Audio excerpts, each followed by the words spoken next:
উদ্যানে মানে এই বিকেলবেলা কি করছেন আপনি? জিয়া উদ্যানে বিকালবেলা আসলে আমি চাকরি করি, একটা সরকারি ছোটোখাটো জব করি। অফিস শেষ হলো, মেট্রো রোডে উঠলাম। মেট্রো রোডে উঠে জিয়া উদ্যানটা আছে বিজয় সরণি নামে হাঁটতে বাসা হচ্ছে, কারণ এই পারে কোনো রিক্সা নেই। তারপরে হঠাৎ মনে পড়লো যে এখানে একটা বৃক্ষ মেলা হচ্ছে, মেলাটা একটু দেখতে যাই, তাই সোজা হাঁটতে মেলার দিকে রওনা হলাম। আর আপনার সাথেও দেখা হয়ে গেল। আপনাকে কিন্তু অনেক দিন যাবত ধরে খুঁজতেছি, মানে এত জনপ্রিয় সব আপনি, মানে সবাই এত ভালোবাসতেছে আপনাকে। ভিডিওতে আপনার মানে ভিডিও যেই দিতেছে যার সাথে দেখা হচ্ছে মিলিয়ন মিলিয়ন হিট করতেছে। মানে এর এত জনপ্রিয়তা পাওয়ার কারণ কি? এটা কিছুই না, এটা আমি মনে করি এটা হলো সম্পূর্ণই ভালোবাসা। সম্পূর্ণই ভালোবাসা। আপনি যখন আমাকে ভালোবাসবেন, আমার একটা ছবি দেখলেই তখন আপনাকে দুটা কথা বলতে ইচ্ছা করবে, একটা লাইক দিতে ইচ্ছা করবে। আর আপনাকে আপনার খুব প্রিয়জন, আপনার প্রিয় কাছের একজন বান্ধবীও আপনাকে যদি পছন্দ না করে, আপনাকে যদি ওই রাস্তা দেখে, তো ওই রাস্তা দিয়ে হাঁটা চলে যাবে। এটা ভালোবাসা, এটা ভালোবাসা। তো এত মানুষের ভালোবাসা যে অর্জন করলেন, এটা আপনার কাছে কেমন লাগে? নিঃসন্দেহে ভালো লাগে। কেউ যদি আপনাকে যদি বলে আপনি খুব সুন্দরী, যেমন আপনার কাছে ভালো লাগবে, তাই একজনকে প্রশংসা যদি কেউ যদি কারো যদি করে, অবশ্যই তার ভালো লাগে। একমাত্র বদল কিন্তু একটু মনটা খারাপ হয়। প্রশংসা সবাই পছন্দ করে।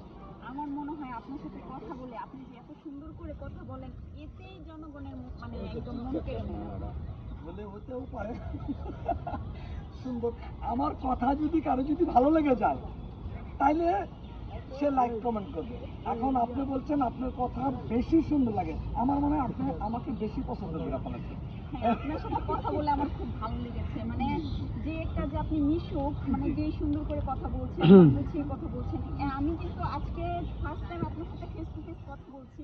আমার মনেই হচ্ছে না যে মানে আমি আজকে প্রথম আপনার সাথে কথা বলছি। আপনি এতটাই আপন করে নিয়েছেন, এত সুন্দর করে আমাকে, মানে যে জিনিসটা আমি প্রশ্ন করলাম সেই জিনিসটা আপনি বুঝিয়ে দিয়েছেন।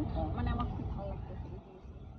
আপনার এই প্রশ্নটা অনেকেই করে। আমার বাসায় যখন আমার চাচতো ভাই, মামাতো ভাই, খালাতো ভাইরা কিংবা আমার অফিস কলিগদের নিয়ে যখন আমি বাইরে এরকম কোথাও বেড়াতে যাই, তো তখন তারা কিন্তু এই একই প্রশ্ন করে যে ভাবি আপনার সাথে বসে কিংবা নাস্তা করে বুঝতেই পারলাম না আপনার সাথে আজকে প্রথম দেখা হলো।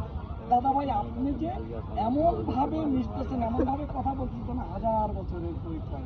ঠিক এটা হয়তো বা আমি মনে করি এটা আল্লাহ, হ্যাঁ আল্লাহ হয়তো সেটা আমাকে আপনাদের কাছ থেকে আদায় করে নেওয়ার জন্য। সেটাই, এই জিনিসটা আসলে সবাই পারে না। আসলে অনেকেই বয়সটাকে বয়স মনে করে না, আবার অনেকেই মনে করে, অনেকেই প্রশ্ন করে যে এই বয়সে কেন উনি মানে এই জগতে আসলো, অনলাইনের জগতে আসলো, কিংবা আর এই বয়সে উনি যে এতটা মানে ফেমাস হয়ে গেছে। এই যে এনজয় করে করে আপনি ভিডিও তৈরি করেন, সবার অনেকেরই ভালো লাগে, আবার অনেকেই বলে যে এই বয়সে কেন এই অনলাইন জগতে আসলো। এই বিষয়ে আপনি কি বলেন? আপনার আপনার গোষ্ঠীতে কিংবা আপনার ফ্যামিলিতে কিংবা আপনার আশেপাশে কেউ সরকারি চাকরি করে কিনা আমার জানা নেই।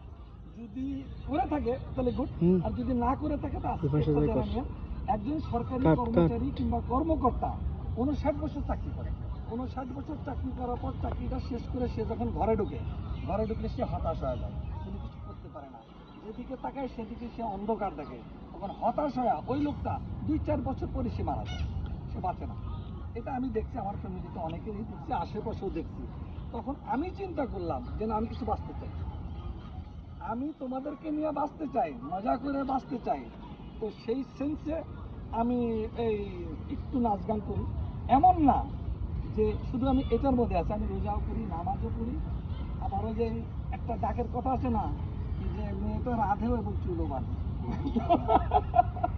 যে সে রাধে চুলো বাঁধে।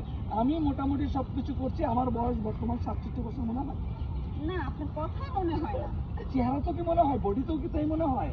আমার মনে হয় সেটাও মনে হয় না। আমি শিওর এটাও মনে হয় না। আপনি 67 বছর আজকের থেকে কাউন্ট করবেন, যে কোনো লোককে জিজ্ঞাসা করবেন আপনার বয়স কত, 67, তখন আপনি এই যে ভিডিও নিয়ে যাচ্ছেন এটার সাথে কম্পেয়ার করবেন যে ঠিক আছে নাকি, এ ঠিক না ও ঠিক। আপনি যত ফ্রেশ থাকবেন তত আপনি ভালো লাগবে।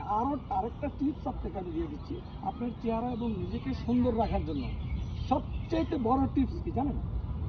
আপনি আজকের থেকে কখনোই মিথ্যা কথা বলবেন না। আপনি মিথ্যা কথা না বলে আপনার চেহারা সুন্দর হবে।